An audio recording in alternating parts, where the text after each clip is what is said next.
নমস্কার বন্ধুরা, আজকে যে মুরগি কষাবো আলু দিয়ে। আমি যেভাবে রান্না করি এভাবে খিচুড়ি দাও খেয়ে দেখবেন, আবার রুটি দাও খেয়ে দেখবেন, খুবই ভালো লাগবে। তাহলে রান্নাটা শুরু করি। আলুটা আগে ভেজে নিই, পরে তেল দিয়ে দিচ্ছি। আলুটা আগে সিদ্ধ করে রাখছিলাম, এখন ভাজবো লাল করে। পরে তেল দিলাম, এখন একটু লবণ দিয়ে দিলাম।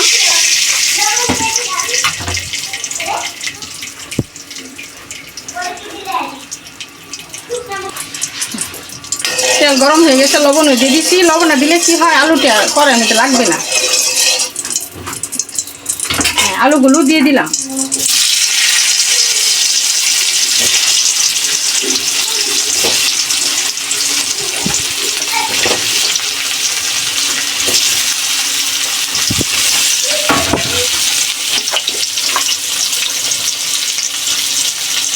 হলুদ দিয়ে দিলাম। আলুগুলো কড়া করে ভেজে নেব। আলুগুলো লাল করে ভাজলাম, এখন নামিয়ে ফেলবো।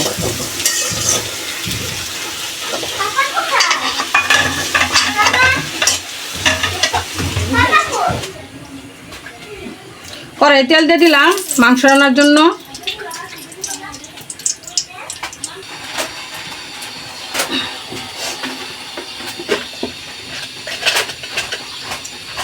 কড়াই 1 চামচ চিনি দিয়ে দিলাম।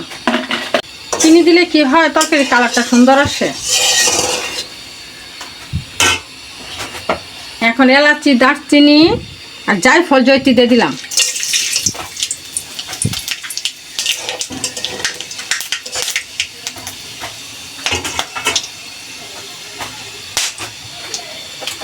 তেজপাতা দিয়ে দিলাম।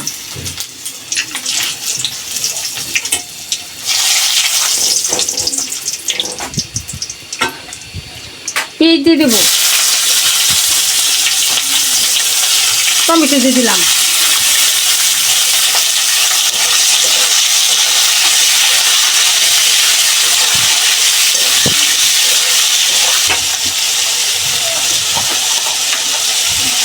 লবণ দিয়ে দিলাম।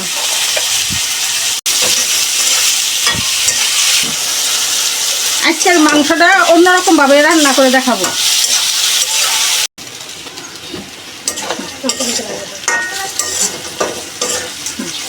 পেঁয়াজগুলো একটু লাল লাল করে ভাজলাম, এখন চিকেনগুলি দিয়ে দিব।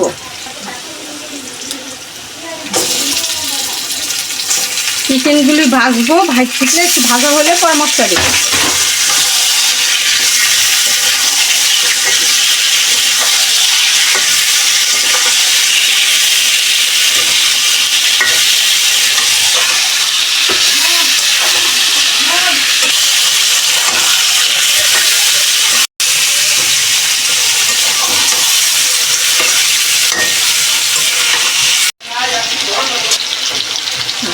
কয়েকটা কাঁচামরিচ দিয়ে দিলাম, একটু লেবুর রস দিয়ে দিলাম।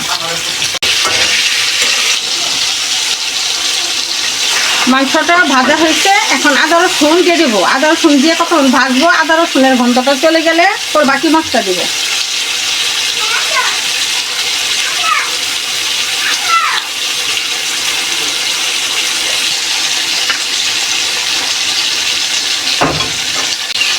রসুন বাটা দিয়ে দিলাম। এখন আদা বাটা দিয়ে দিব।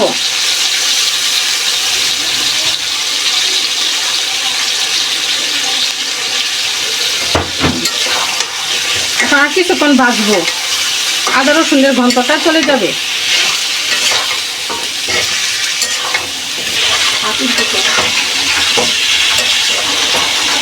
আদা রসুনের গন্ধ চলে গেছে, এখন জিরা বাটা দিয়ে দিলাম।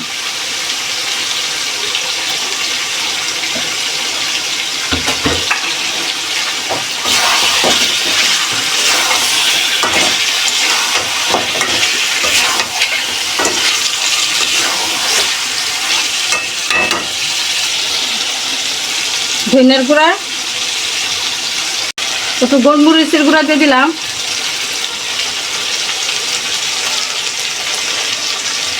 শুকনো মরিচের গুঁড়া,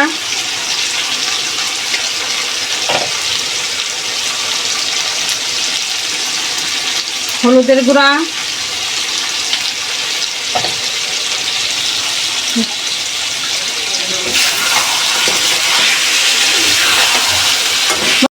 সব মশলা দিয়ে দিয়েছি। এখন কিছুক্ষণ লাড়া দেব। মাংসটা কষে গেলে পরে জল দিব, এনে একটু ঢাইকে দেব। এখন খুলবো, খুলে একটু লাড়া দেব।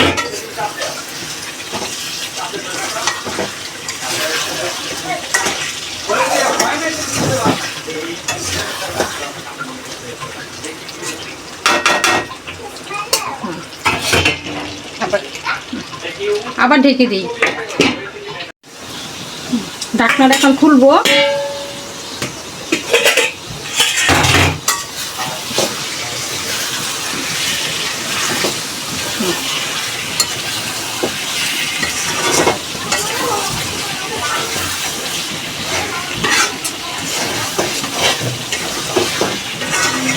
আমি কিন্তু কাশ্মীরি মরিচ দিই না, অনেকে মনে করেন লাল দেখে কাশ্মীরি মরিচ দিয়েছি না। আলু দিয়ে দিলাম,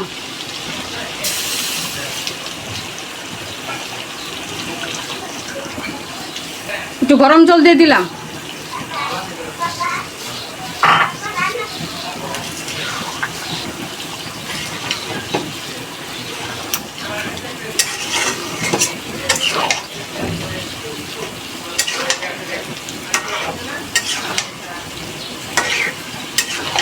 গরম মশলা দিয়ে নামিয়ে ফেলবো।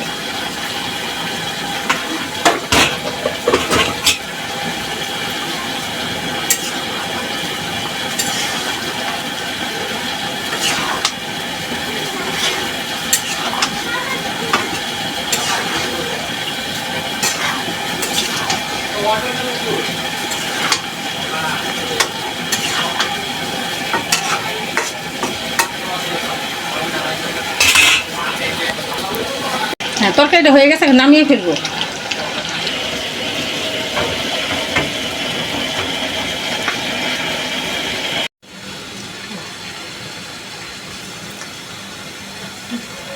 বাসায় এভাবে একটু রান্না করে দেখবেন, আশা করি ভালো লাগবে।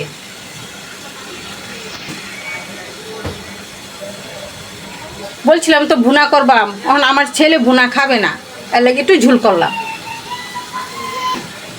একটু হালকা ঝুল রেখেছি, আপনি তো বলবেন যে ভুনার কথা বললে একটু ঝুল করলাম কেন, আর আমার ছেলে ভুনা খাবে না, একটু হালকা একটু ঝুল করলাম। আজকের জন্য এখানে বিদায় নিচ্ছি, পরের ভিডিওতে দেখা হবে।